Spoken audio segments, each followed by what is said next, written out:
Calvary temple 52 రోజుల్లో నిర్మించబడిన ఓ అద్భుతమైన మందిరం. ప్రపంచ చరిత్రలో ఇప్పటి వరకు ఉన్నటువంటి సుమారు 200 దేశాల్లో 2000 సంవత్సరాల క్రైస్తవ చరిత్రలో 52 రోజుల్లో ఇంత పెద్ద మందిరము ఇప్పటి వరకు ఎక్కడ కట్టబడలేదు, నిర్మించబడలేదు. మనిషికి సాధ్యం కాదు, ఒక్క దేవునికి మాత్రమే సాధ్యం. మరి దేవుడు ఆ అద్భుతాన్ని, ఆ ఆశ్చర్య కార్యాన్ని మన కల్వరి టెంపుల్ ద్వారా ఎలా చేశాడు? 40 దినాల ఉపవాస ప్రార్థనలో. అర్థమైందా? జూన్ 5వ తారీఖున ఉపవాస ప్రార్థనలు డిక్లేర్ చేశాం. విచిత్రం ఏమిటయ్యా అంటే ఆల్మోస్ట్ ప్రతిరోజు వర్షం పడేది. తడుచుకుంటూనే ప్రార్థన చేశారు, తడుచుకుంటూనే వాక్యం విన్నారు, తడుస్తూనే వాక్య పరిచర్య చేశాను, తడుస్తూనే 45 దినాల ఉపవాస ప్రార్థనలు జరిగినాయి.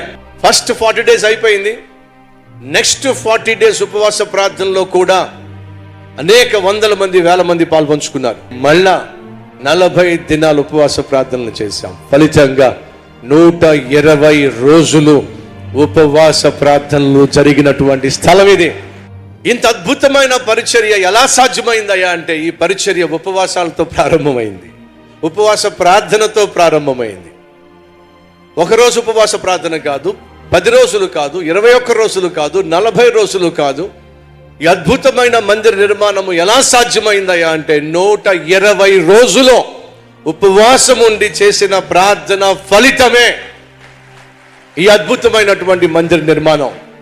ఏదైనా మీరు ప్రారంభిస్తున్నప్పుడు ఆ ప్రారంభాన్ని ఉపవాస ప్రార్థనతో ప్రారంభిస్తే ఖచ్చితంగా ప్రతిఫలం ఉంటుంది.